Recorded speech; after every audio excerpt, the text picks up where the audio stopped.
Brothers and sisters, this is Father Frank Pavone, National Director of Priests for Life. As you well know, Tuesday, November 4th is Election Day.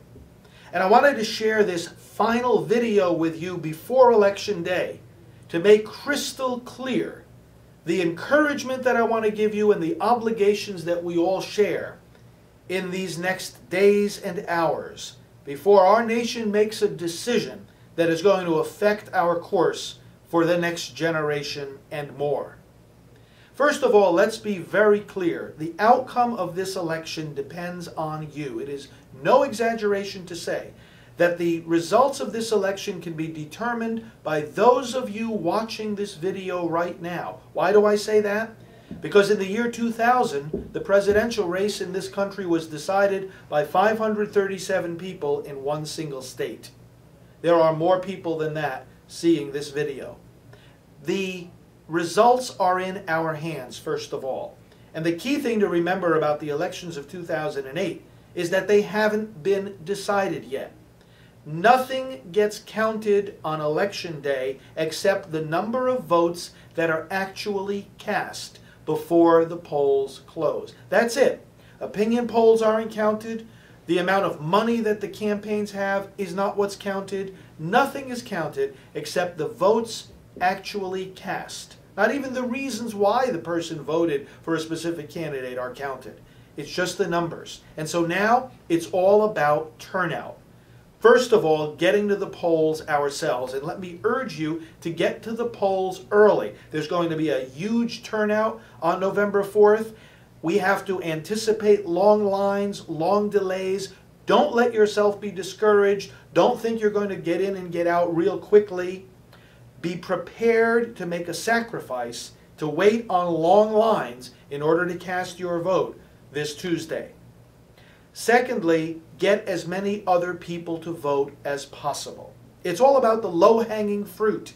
It's about going after those who are ready to receive a nudge, a reminder, a ride to the polls, some last-minute information about the candidates. You can make that difference. I've been saying for years that we should take off the day on Election Day.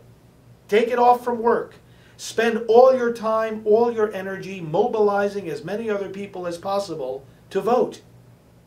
And brothers and sisters, this is not an election where we can afford people making protest votes or sitting out the election because they're not satisfied with any of the candidates. We have a moral obligation to make the best of the situation. And that means that if none of the candidates are acceptable to us, we choose the one who's best. We choose the one who's going to do the least harm. We choose the one who's going to do the most good. That doesn't mean we found a perfect candidate. It means, first of all, we look at the most fundamental issues, life being the first among them. We say, does this candidate understand the difference between serving the public and killing the public? Is this candidate against the killing of unborn children or not? Are they in favor of a government which says our rights come from God and not from government, therefore we cannot take away the right to life? Or instead, do they say, oh, I support Roe versus Wade. I'm in favor of freedom of choice, which ultimately means they're in favor of a different kind of government. A government which can tamper with human rights, a government which can veto the rights given to us by God Himself, starting with the right to life. So we begin with that. We disqualify the candidates who do not acknowledge the right to life. And then we look at the races and we say, all right, now we'll choose between and among the best options that are given to us. This is not the time for scrupulosity or self-doubt. This is the time for moving forward. This is the time for being convinced of what is right and not swayed by those who are trying to deceive us. And there are those even in the church trying to deceive us, trying to twist the words that our bishops have written for us, trying to make all the issues equivalent. This is nonsense.